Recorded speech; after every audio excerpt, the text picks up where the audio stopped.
option with the Star Student Selena against maybe Priest if you were to run up against that. The Tertiary has double Chaos Nova, but this Rogue runs a whole lot of no minions. I mean, Wand Maker, sure, Pride Splendor, but nothing significant. I agree. A lot of cards in this deck are very good at not being minions. It's really their specialty.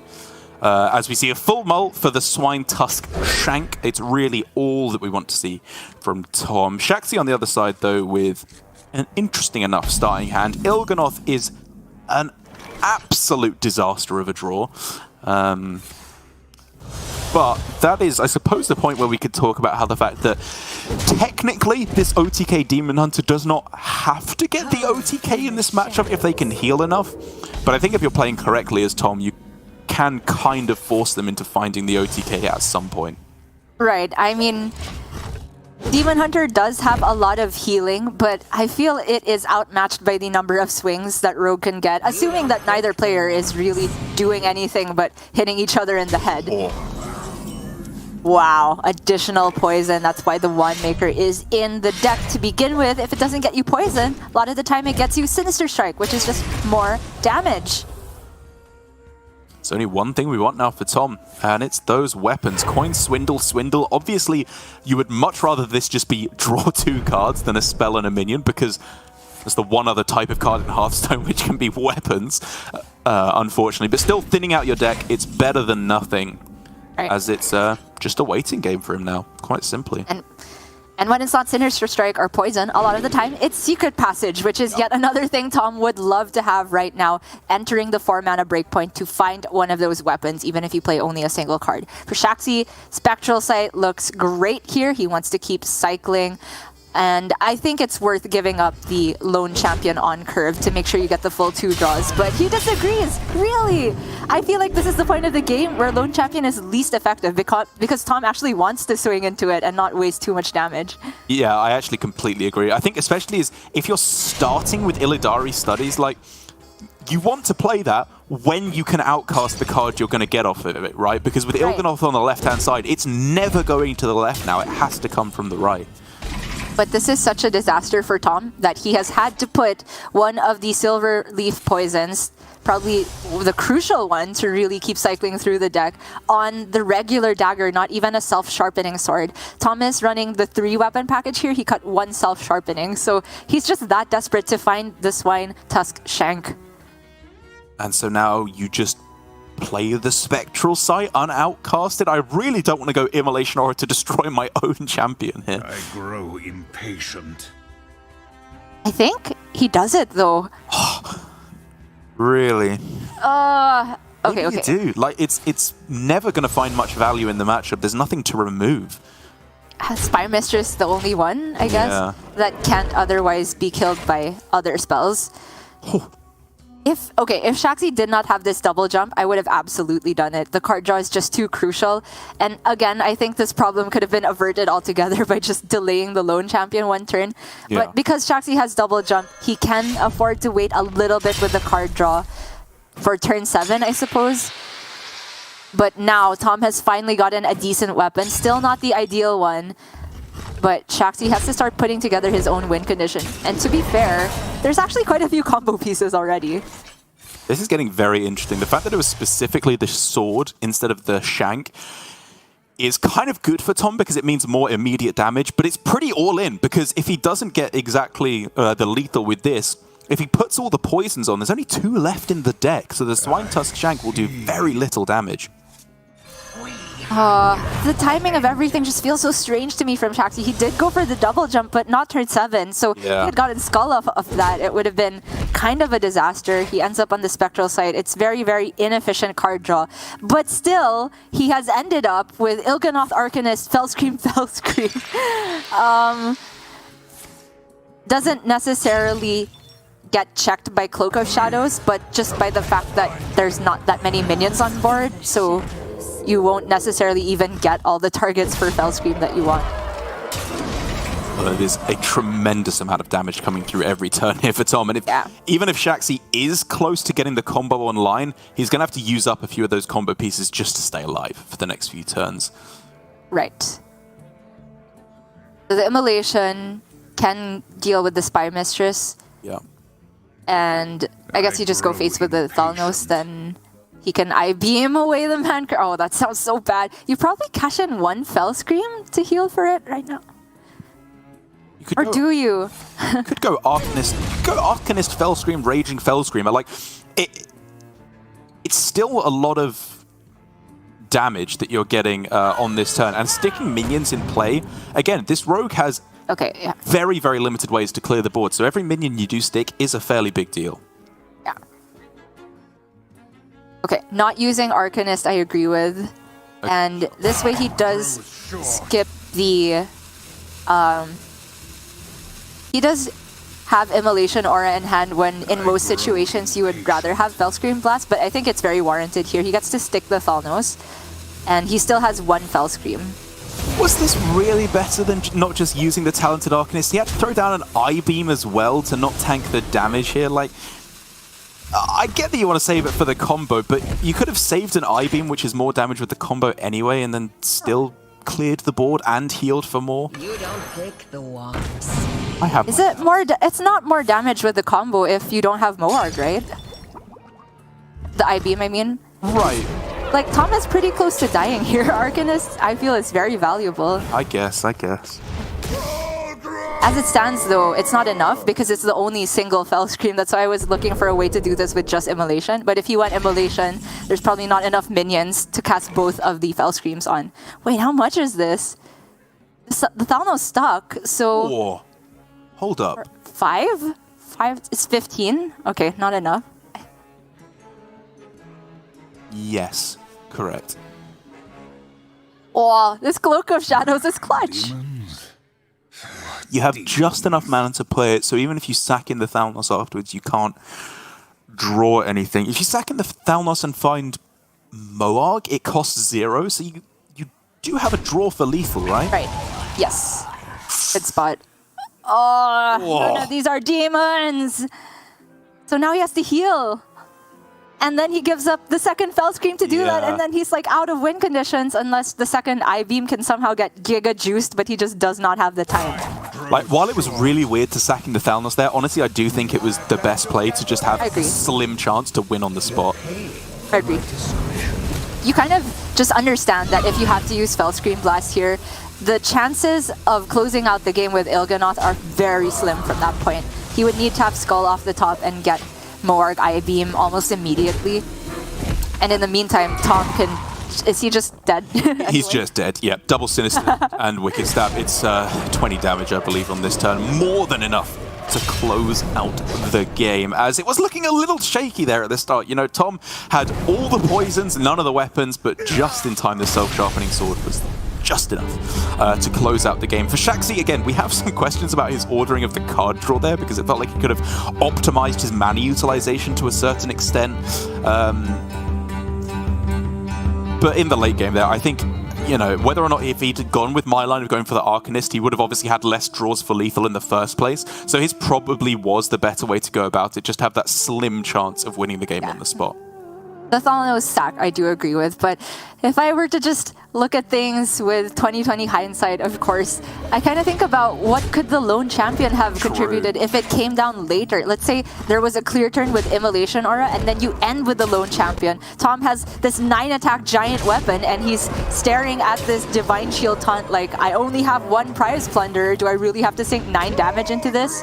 And it was the Self-Sharpening Sword, which did not have unlimited charges. It really feels like Shaxy could have maybe optimized the middle turns a bit better.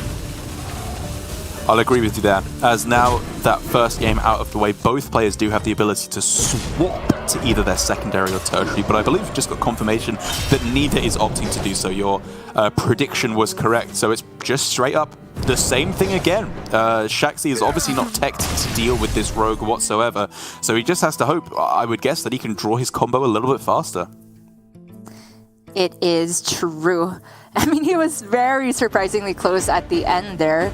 And goes to show that the damage that the Weapon Rogue tanks in the early game dealing with minions is not to be sniffed at, because Demon Hunter can deal the OTK from many different breakpoints, and that's what makes the deck so flexible and so strong in the hands of the most skilled players. But already this hand from Shaxy is looking way better. He can get the skull to the left, like right now if he wants, but you probably don't double jump here. This hand from Tom. Oh wait, now you do, right? An absolute disaster on the other side. We're looking at turn 4 skull versus the ultimate Dennis hand, where the best you can do is Sinister Strike on 2. Oh my gosh, what a load of garbage! What did he do with this? He can't even draw! Oh my god. Okay, that's just too much card draw. Yeah, I think he takes Spectral and... Oh wait, you want to save the discount on the skull, right? So maybe it is just another skull, who knows? Like, it... Just go all in, why not? Demons? Oh my goodness. He's got more skulls than all the ogres in those unplayable cards. Oh no, it doesn't get any better for Tom. No weapons, no secret passage, no swindle. What's going on? And this is the problem with this rogue deck, is that it has a strong idea, and if you draw the right cards, obviously it can get there. But there are a reasonable percentage of games where you do just draw like this. It's a real possibility. Most of your deck just goes face or does basically nothing if you don't have the weapon. And traditionally in Hearthstone, there have been decks like this where the draw is extremely feast or famine. You can make similar arguments for Token Druid, but the deck feels stronger, quote unquote, because there is more card draw that you can run that Rogue simply doesn't have access to unless they're running cards that don't fit in the deck, like Field Contact. And when you look at the win rate of Weapon Rogue on a large sample size, it does justify the deck for situations like this. I mean, if you were to play this out 100 times, this matchup, it wouldn't look so bad. It's just that when it looks bad, it looks truly awful. Secret passage being found, though, is a big deal. If he can just go passage into Shank, alone going for that, that could start to pull him back into the game. But it's going to have to do it very, very quickly, because Spectral Sight into another skull here, it's just the dream for Shaxy. I mean, it's only hand space that he really has to worry about at this point. You just start Aura, right? You literally just get rid of that hand. I think it is useless from here on out, so I would absolutely dump the Aura and then go Fell Scream plus Thanos, I suppose. Yeah. I kind of want to go Arcanist literally just to play it from my hand, which is what he's going for. And I think if you're going this far, you can kind of go with the Aura as well, but why not? Holding on to it for the niche usage of Spy Mistress, perhaps. Okay, well, this is looking like a disaster for Tom. Off of Secret Passage, if he does get a good weapon, he'll have 2 more mana to work with. And does that mean he just stabs the taunt while he can? Probably not, right? Like, you go passage, get the weapon, and then juice up with what poisons you can find, because somehow this hand from Tom is so unplayable, but it also just doesn't have poisons. It's worse than bad. It's like every bad card in the deck. It's all of the top end, not top end, but like closing cards with none of the early game. What is he looking for? Yoink to get Hunter Hero Power or Life Tap? Too soon. Weave it in, Tom, weave it in. Okay, Life Tap. Oh, the Mage Hero Power. So he's trying to stave off the board for now? Okay. Oy, oy, oy. Does not feel good to be Tom right now, especially when he sees the skull. Yep, let's get rid of that. Then let's play Skull. Try and get a 0-mana Il'gynoth, 0-mana Moargs. He hasn't really reduced any of the combo cards yet is the problem, and kind of has missed again. The Arcanist is okay. Yeah. I think you dump the other Aura here. Sure, yeah. I can can see the argument for dumping Arcanist because he still has Thalnos, but to me the discount on that is very valuable because you can get a super early combo. All he needs to do is not overdraw Il'gynoth. That's literally it. Oh, that would be so funny. It would. Imagine the things I would doodle. But Shaxy won't do that. I have faith in him. Oh, you've got to save the Arcanist, right? That has to be better. I mean, I thought so, but this is not like a game-losing line, obviously, to lose it here. He just has this uncanny level of respect for Spy Mistress is how I'm willing to interpret this. Okay, Tom finally has a weapon, so he can play that passage and poison up, I suppose. Yep. That's the only real line I'm seeing here. And then you get both the Shanks and you feel sad. Yeah, I mean, that's the only other way you can approach this, right? You can just say the sword isn't good enough here and I have to hit exactly Shank and just go for Secret Passage first instead, which I would definitely respect. But I think in the end, I'm just going sword first. That's so sad. He only hit one poison. Yeah. He's just overriding it right now. Okay, fair enough. Oh, man. I think this is better. It sucks, but I do think this is the correct play. Yeah. Swing first, maybe, but yeah. He chose between a play that feels extremely awful and a play that feels just terrible. And this is the just terrible line. He had no choice, though. That's the sad part.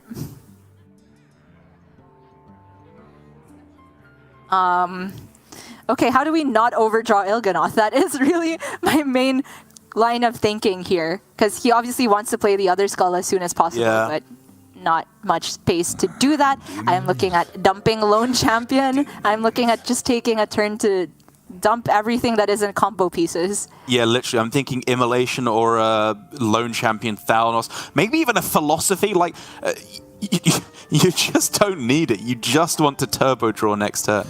This is just good because you can Thalnos hit face and then the Immolation clears so that your Lone Champion actually gets the taunt Divine Shield. Okay, that's cute. Yeah, I like that play. And then, I guess, Hero Power? If he could fit in an I-Beam, I would like for him to fit in an I-Beam as well, but there's just no way to get it in Outcast position.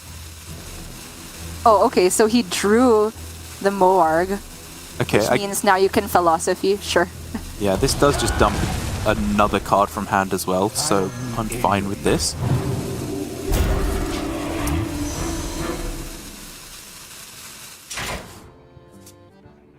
Again, he is basically guaranteed lethal in the next 2 turns, and I do not see Tom getting through this quickly enough.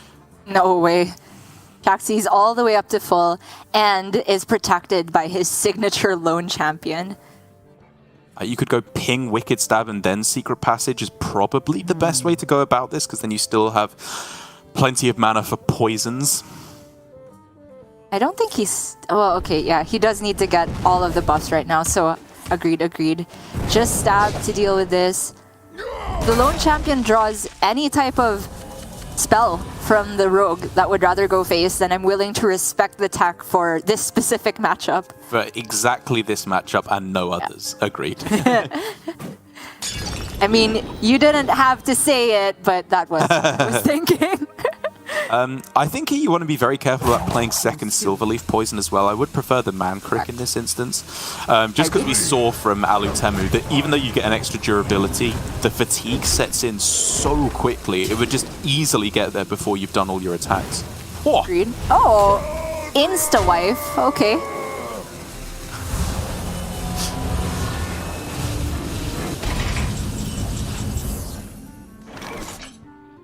Okay, the skull can be played without overdrawing anything, so that happens. 0 mana Moarg, okay. 0 mana Orc Merchant, yeah, even with not reducing Il'gynoth, you have the combo. It's ready to go. Yes, he also has studies, so he can roll again for more card draw if he likes. The thing is, the Spectral Sight, if you want to outcast it, would require giving up a Fell Scream, that is his last Fell Scream. There is still, however, an I-Beam in the deck, so he doesn't necessarily have to combo with the Fell Scream. He has more than enough Moargs that an I-Beam can get there. Yeah, I like that he's playing one Moarg first as well, because it makes the 2 that cost 2 actually. It means that he can basically guarantee copy an actual 0 mana cost Moarg rather than one that was reduced from the Fell Screamer, which means the combo will cost 0. Very smart interaction. Shaxy shaking his head. I think it's because he realizes if it's not Il'gynoth off the top, he still has to take one more turn of card draw after this. And he's just not going for the Spectral Sight this turn, because if you do get Il'gynoth off the top, you would rather have saved the Fell Scream, of course. If not, though, he still has the chance for I-Beam. You don't pick the Poisons stacking up. It's so close, but it just, I think, does not get there in time. A draw away from lethal for the rest of the game, and plenty of card draw to keep on coming for Shaxy. It's not quite plenty. It's the Spectral Sight and then potentially the Studies. It obviously looks very one from here, but I'm so hesitant to say that after, was that Chonsu's game where the Il'gynoth was smack dab in the bottom? So that is a thing that can happen, and Shaxy from this point on, he has to think about how does he plan for the worst case scenario of Il'gynoth being at the bottom. Never mind, he's won the game. There we go. GG. We're going to game 3. Double, double, double, plus the spell damage. It's not even close here. And it does mean that after a disastrous start, it proves how fallible the Rogue is. But even having said that, you know, it was close. I think given 2 more turns, he could have gotten there. But obviously, you know, every turn that goes on, Demon Hunter gets exponentially more likely to have found the damage. And so we are going again here all the way to game 5. What looked like a lightning fast day is at least not over in 2 hours. I'll say that. I mean, I just don't understand how we can go, was that 9 turns of there being 10% interaction is what I'm going to call it. It is just really funny to see these 2 particular decks head to head. But again, I think that it's really more dependent on what Tom gets in the opening hand, because Shaxy runs enough card draw that you can expect him to have hit Il'gynoth by X turn. What is the real defining factor that can't be accounted for is what gets discounted off the skull, which can very often make the combo happen 2 or even 3 turns sooner than it usually would be able to. In Tom's case, the factors are all about by how early the weapons come down, and in that game, the first one came down turn 6 or something, and that's just far too slow. And to be fair to Tom, he hasn't even had the weapon in his starting hand in either game. The first one he got it up, got it just in time, but in this one, just that little bit too slow. So who knows, if he can get it a turn earlier here, maybe find a bit of extra card draw at the start as well, we're looking in with a much better chance of him getting there. And I think he's owed an early weapon at this point. I agree. And man, I'm running out of things to say, to be honest, about these 2 decks. It is very, very self-explanatory about how their win conditions go about it. But I suppose the one thing I could keep touching on is how much I have disagreed with Shaxy's kind of approach to early game and timing, particularly the lone champion, which obviously I can't get ahead of myself because I've never played lone champion in one of my own Demon Hunter decks. He has tested the card far more than I. But it does feel like he can get a little bit more percentage in a matchup that is, you know, obviously very dependent on what the draws are, but if you can still get a little more percent where you can, even 0.5%, I would like to see that. Shaxy, windmill slamming philosophy, do nothing. And I think there is no scarier play in Hearthstone than when your opponent plays that on 1 to do literally nothing. You know that that is a skull shifter that they are using to shimmy it over to the left-hand side of their hand. True. But Tom has the goods. He has the shank. He does. And he has a minion on 2, which is not irrelevant because Shaxy doesn't want to I-beam this. It would waste his skull discount. So the one thief, I don't think Shaxy... Okay, if he tanks it, then he hits again next turn, and that would mean it deals minimum 6. Shaxy's just going to leave it up for now. You're right, Tom doesn't have poisons, but that's what the passage is for. Okay, good draw, good draw. He can at least clear off the Wand Maker, and from here on in, it's as uninteractive as you can get. Shaxy is going to draw 1 billion cards, Tom is going to deal 1 billion damage, and it's a trip to the races. We're going to see who gets there first. Okay. Passage first, play any poisons off of that, and he can always follow up with the deadly next turn. That's miss. Uh-oh. Cutting class is at least playable. Yeah. Not ideal, but I think he has to end up on that.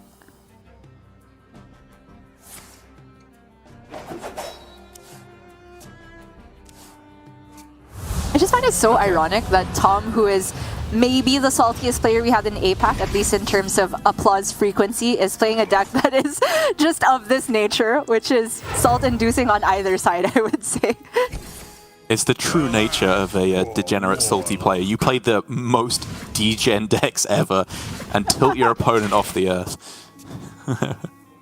But some big draws coming in now for Tom with Deadly Poison, and Silver Leaf as well.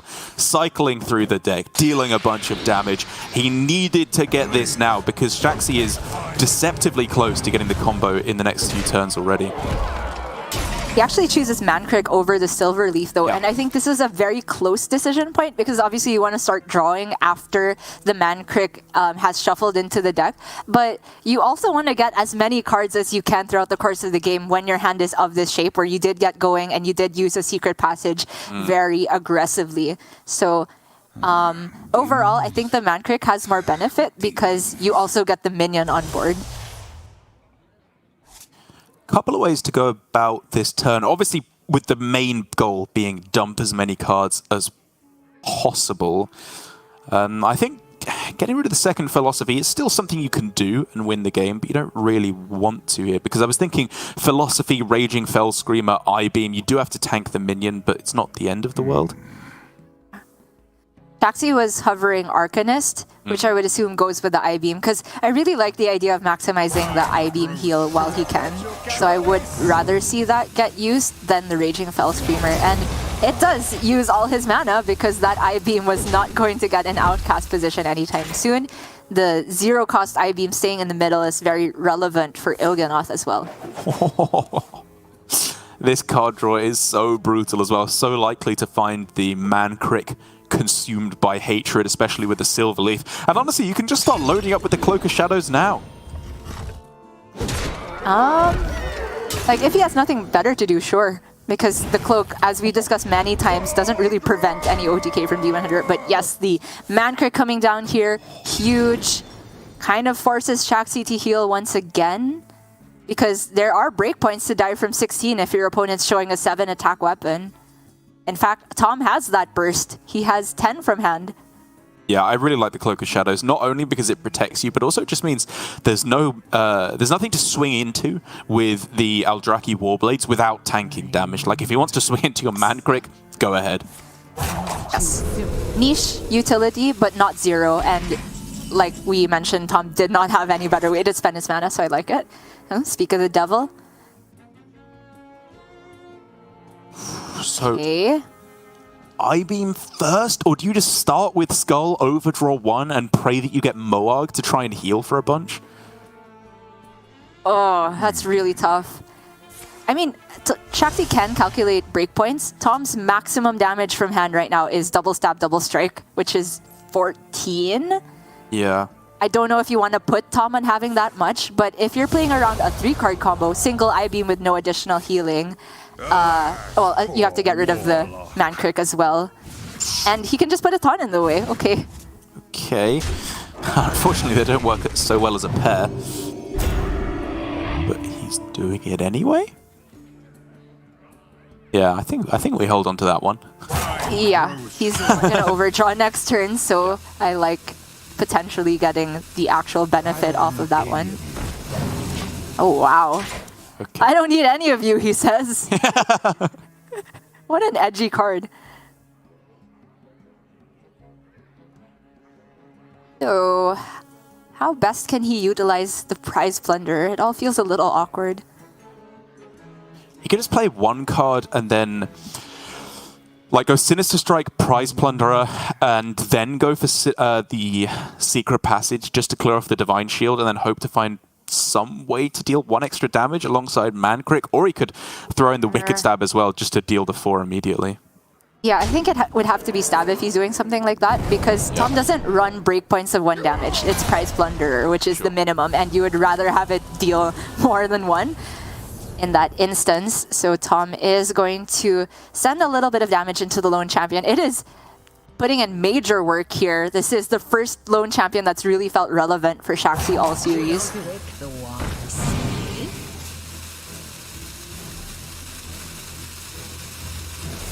Is he actually stabbing that one too? Okay, I guess like you're not that likely to get the stab off the top, but I don't know. I feel like that in deck is more important than 2-4 on board. Okay, but 25, is that a relevant breakpoint? Well, it's 24 that you can deal, and then the hero power, as that is now... A lot. That is a lot, yeah. Okay, that's hero the power 6, 12, always... 24. It's 25 damage he can deal here. Yeah. So it was a breakpoint. You're It was a huge breakpoint. He would have lost the game if he hadn't done that. That was insane. Counting again. So it's 2, and then you double it twice. I grow impatient. Oh, mate. So it is 20. It's 24 plus the hero power. 25. You're absolutely right. Oh my god. It was the winning play. Killing a minion that didn't have Taunt. I would not have dreamed of targeting that lone champion there. Me neither. And I would have lost the game. I was about to say that's a very niche thing to play around, Derek, because they also need to have the mana to hero power on 7 mana on top of the combo, but this was that situation. Yeah. So sick. So sick. Doesn't mean he's won, obviously, necessarily quite yet, because it's a huge heel turn, but it means he's in a very strong position heading into the late game. Yes. Shaxy has used so many combo pieces, but he's also built a very scary board that Tom will clear up with double Prize Plunderers. This is huge. Yeah, you're killing both the Moags here, I think, right? So they can't do any big healing. Absolutely. No big burst damage with the Il'gynoth either. And then you just kill him.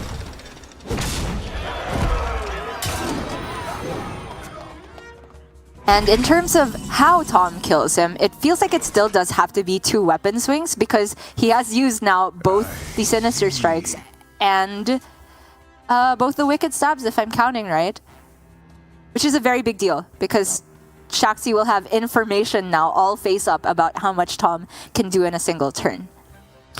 But at the same time, for Shaxy, the combo is still very much alive. 1 Moag left. Illidari Studies could get him another Philosophy as well, and then the Arcanist plus Fell Scream Blast. It's there. He can get the lethal here, but he just needs to draw through to the rest of his deck without dying, which is a very big ask.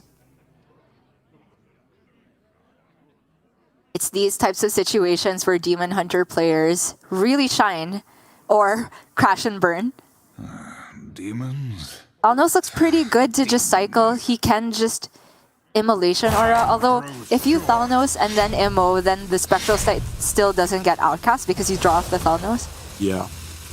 So he goes Aldraki instead.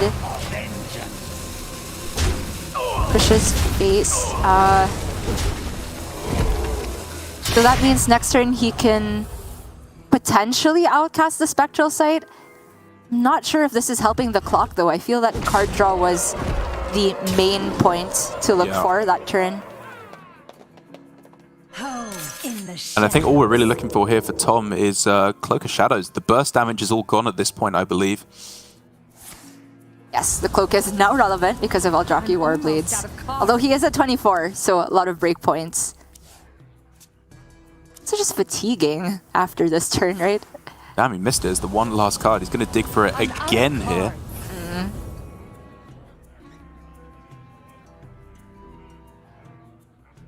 I mean, I assume he is. If he played it again, he would know what the last card in the deck is, right? Right, yeah. And then because he didn't play anything else, he won't actually fatigue. Did he just not swing? He swung first. Oh, because... Oh, my bad. Sorry, the client froze for a bit there. Oh, right, yeah. Whoa, that's Arcanist now. You can go... You really want to outcast this Spectral Sight, but you really don't want to play the Il'gynoth and the Immolation Aura. Like, maybe you just play it. As in the Spectral Sight. Can he still deal 24 if he uses the Arcanist this turn? He has still a Moarg in the deck. It becomes very difficult. He has an Orc Merchant as well. It's right. It's super difficult. Wait, why would he Moarg here? Unless he still wants to outcast the Spectral Sight? He's saying that Tom will never swing into minions from this point? I don't know. It is super close. Because that is a line you can take. You can play the minions and say that Tom, if he's not killing me this turn, is still forced to hit me in the face. So he can kill me next turn. I mean, he could literally play Moarg and Il'gynoth on this turn, potentially. Like, there's no extra tricks to do the extra damage here for Tom. He has to swing it with the weapons. In the end, he takes the one draw, and that's I-Beam. Tom's last cards are Swine, Tusk Shank, and yeah, the Spy Mistress here. Yeah. Oh. Which he gets Philosophy off of that. It's still not enough, right? 5, 10, yeah, 20, 24. Oh no, that would be lethal. If he got Philosophy, it would be exact lethal. You're right. With the attack from the Warblades, but these are not it. Kurtrus can kill, but it doesn't matter. Yeah, if he just dies anyway, he'd have to... I mean, he'd Kurtrus to kill the minion and then I-Beam his own guy to heal up out of range. It's all he's got. Yeah. So he has to get up to 10 because Tom's weapon is currently at 9. Okay, wait, no, you can't target your own Kurtrus because it has immune this turn. Right, but the Moarg. The Moarg itself, sure. And he doesn't want to Arcanist, so if it's I-Beam plus Hero Power Swing Face, then he heals for 9 total, and then he goes up to 10, so Tom doesn't have lethal. Alright. Yeah, 1 second, sorry, my feed is just... Mine also froze. Yeah. I'm looking now on our caster dashboard instead, which is tiny, and it looks like he also just committed the Arcanist and targeted that instead for even more healing. Which is fair play. The Moarg is never going to be struck into here, so it needs to be Fell Scream Blast here, and that's not it. That's 5, 9 plus the Il'gynoth damage. How much was the fatigue? 3 at this point? Okay, Shaxy's reacting well, so... Oh, but if he swings, he's just gonna die! Oh yeah! Because of the fatigue! So, because of the second Silverleaf Poison to give the extra durability, he was 1 damage off lethal there, and if Tom had swung, he would have just died, so it was just enough healing for Shaxy there? Yes, I think that's exactly how it panned out. I mean, apologies for the less than stellar casting because our feed did just freeze on both accounts, and it was hard to tell, but you picked it up perfectly, Dark. I think even though Shaxy didn't immediately show lethal, even including the first fatigue from the draw, if Tom had swung, it wasn't enough damage to offset what Shaxy healed from the Eldrazi Warblades, and so he couldn't force a draw either. It meant that the swing was lethal for Tom. That was not the way I expected this matchup to pan out in any way. I thought it would have to be OTK for Shaxy to win, or try and fatigue Tom, and this was not fatigue in the way I expected, where all of Tom's weapons just got through. It was fatigue in such a way that if Tom continued swinging, he would die himself. And we've seen this time and again. We saw it from Alutemu, we see it from Tom here as well, against the likes of Demon Hunter, Priest as well, it feels like, potentially. If you just build up these Silverleaf Poisons doubled on 1 minion, the fatigue is just too much. You draw your deck too quickly. You are too efficient in your draw engine. And that, in the end, is what led to Shaxy taking a win, which has big ramifications for